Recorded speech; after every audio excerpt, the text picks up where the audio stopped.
हे बघा आता बरोबर ते आले बघा सर ते वाटले वेगळे 0.1 टर्बिडी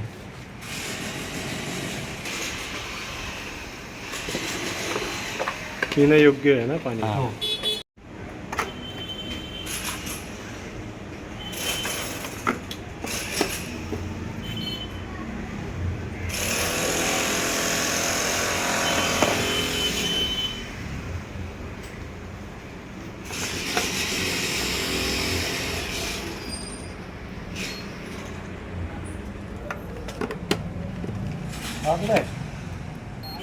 अच्छा आहे इथं ते घरात ते आलेच चेक करा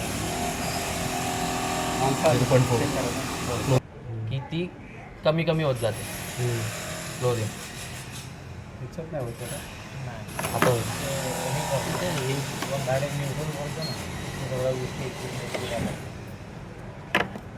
ह्याच्यात आले ना मग असे हां लगेच आलं इथे येते कधी कधी रीड करत नाही कधी कधी रीड नाही होत ना ती मशीन हात काढतो हात काढ परत रीड होतो नाही ठीक आहे ते नंतर त्यानंतर त्यांना दुसऱ्या मशीनने दाखवतो त्याला पी एच मध्ये पी एच दाखव पेज दाखवतो बाजू राहतो काय झालं असं काय इश्यू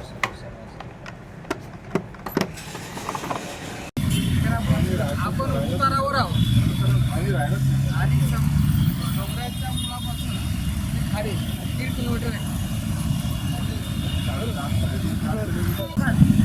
याही वर्षी कसं म्हणजे गवते वगैरे जे कॉर्पोरेटर आहेत प्रत्येक वेळी जिथं जिथं नालेसफाई योग्य पद्धतीने झाली होती तिथं आम्ही सांगितलं की 70-80% कामं झालेली आहेत.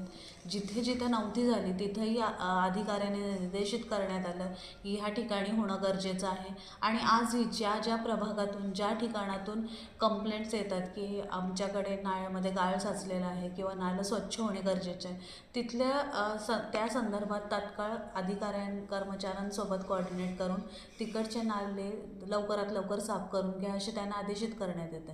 नक्कीच प्रत्येक गोष्ट जी पावसाळ्यापूर्वी व्हायला पाहिजे त्यासाठी पूर्ण प्रशासकीय यंत्रणा कार्यरत आहे आणि आम्हीही त्यांना त्या पद्धतीने कार्य करावे हेच आवाहन करत आहोत. म्हणजे जवळपास आता नालेसफाई समाधानकारक झाली असं म्हणता येईल. हो नक्कीच म्हणजे समाधानकारक म्हणजे आमची अपेक्षा आहे की ह्या पावसाळ्यात कमीत कमी लोकांच्या घरात पाणी शिरून त्यांना आर्थिक किंवा आरोग्याचं नुकसान नको व्हायला ह्या पद्धतीने काम करा आणि आपले कर्मचारी वर्ग त्या पद्धतीने कार्यरत आहे. म्हणजे महानगरपालिका प्रशासन मान्सूनचा सामना करण्यासाठी आता पूर्ण सज्ज आहे असं म्हणावं लागेल.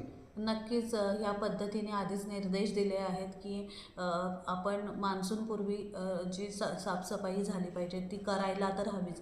त्याबरोबरच एखाद्या ठिकाणी नैसर्गिक आपत्ती कधी कशी ओढवेल आपण सांगू शकत नाही तर आपत्कालीन विभाग आपला जास्तीत जास्त सक्षम करावा ह्यासाठीही आदेश देण्यात आलेले आहेत. त्याचबरोबर आता काही जसं दिघ्याच्या डॅमवर एक घटना घडली तर तेव्हा आपल्याकडे स्कुबा डाईव्ह नव्हते तर आयुक्तांना बरोबर बोलून आपल्यासाठी पर्सनली आपल्या महानगरपालिकेसाठी 1 किंवा 2 स्कुबा डाईव्ह भाडेतत्वावर हायर करावेत असंही त्यांना सांगण्यात आलं आहे. म्हणजे भविष्यात एखादी दुर्घटना घडली तर आपल्या आपत्कालीन विभागामध्ये अशा पद्धतीने कर्मचारी असावेत आणि अशाच पद्धतीने आपत्कालीन विभागामधून हेल्पलाईन 24 तास कार्यरत असावी. ज्या ज्या ठिकाणी पाणी साठलं किंवा भरलं तत्काळ तिथं कॅपेबल अशा मोटर अवेलेबल असाव्यात. अशा संदर्भात सगळ्याच जे निर्देश आहेत ते देण्यात आलेले आहेत आणि नक्कीच ह्या मान्सूनमध्ये लोकांना दिलासादायक असं प्रशासनाच्या माध्यमातून सेवा देण्याचं काम होणार आहे.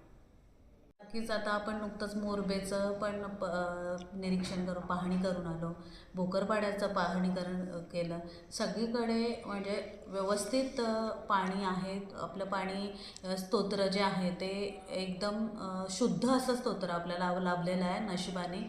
आदरणीय गणेशजी नाईक साहेबांच्या दूरदृष्टीमुळे आपल्याला मुबलक असं पाणी उपलब्ध आहे. पण आता वाढतं ऊन आणि जे पाण्याची आपली पातळी खालावलेली आहे जे 88 मीटरवर आपलं धरण भरतं ते आता 72 मीटरवर आलं आणि त्यातल्या त्यात फक्त 17% पाणी आपण वापरू शकतो. तर नक्कीच आता पाणी लेवल खाली गेलेली आहे. नुकताच शटडाऊन झाला. शटडाऊन नंतर 3 दिवस पाईपलाईन कोरडी झाल्यामुळे त्याच्यामध्ये असलेली माती वगैरे जी मूर आहे ती जेव्हा पुन्हा पाणी सुरू केलं तेव्हा ती फ्लोनी आपल्या लाईन्समधून आलेले आहे. बऱ्याच जणांच्या टाकीमध्ये ती भरली गेली. माझा आत्ता सर्वत्र कंप्लेंट आहे की गढूळ पाणी येतं. पण जे शटडाऊन नंतर हा प्रश्न उपस्थित झालेला आहे. शटडाऊन नंतर थोडा जास्त डार्क कलर होता पाण्याचा. त्यातल्या त्यात आत्ता बघायला गेलं तर पाण्याचा कलर थोडासा पिवळसर लाईट झालेला आहे. आणि ह्या संदर्भात अधिकाऱ्यांकडून कर्मचाऱ्यांकडून जिथून तक्रार उपलब्ध आहे तिथं तातडीने पोचून चाचण्या केल्या जातात. आपलं पाणी टेस्ट केल्यानंतर ते पिण्यायोग्य पाणी दाखवलं जातं. सगळे जे त्याच्या पाणी दूषित नसल्याच्या ज्या क्रायटेरिया आहेत त्या सगळ्या क्रायटेरिया आपलं पाणी पास करत आहे. पण एक पाणी थोडं गढूळ असल्यामुळे नागरिकांमध्ये संभ्रम आहे की ह्याच्यामुळे आजारपण वाढते का.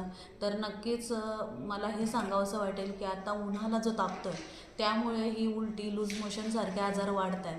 तर नक्कीच पाण्यामुळे जर ही परिस्थिती असती तर आज शहरातले सगळेच हॉस्पिटल म्हणजे ह्याच आजाराने पेशंटनी भरले असते.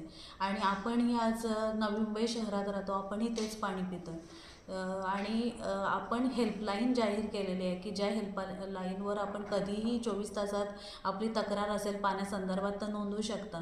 नक्कीच पाणी जे आपल्याला येते ते थोडं गढूळ असेल पण ते पिण्यायोग्य आहे. आपण जर आपली तक्रार असेल तर नक्कीच कर्मचाऱ्यांशी कोऑर्डिनेट करा आणि ते चेक करून घ्या. आणि कुठलाही असा संभ्रम मनात पाळू नका की पाण्यामुळे आजारपण वाढत आहे. पाणी जीवन आहे. आज ऊन एवढं वाढलं आहे, नक्कीच जास्तीत जास्त पाणी प्या. उष्माघाताचा त्रास होतो आहे लोकांना. तर शक्य असेल तर उन्हामध्ये बाहेर निघू नका. आपल्याला गरज असेल, काही आवश्यक काम असेल तरच बाहेर पडा. आणि पाणी आपला जो साठा आहे तो जुलैपर्यंतचा साठा आहे. तर नक्कीच पाणी भरपूर प्या. पण पाण्याचा अपव्यय टाळा. पाणी जपून वापरा. कारण जशी इतर शहरांमध्ये परिस्थिती आहे पाण्यासाठी वणवण करावी लागते त्यांना, नवी मुंबई त्या बाबतीत नक्कीच भाग्यवान आहे की आपल्याला आत्तापर्यंत तरी अशी परिस्थिती नाही आहे.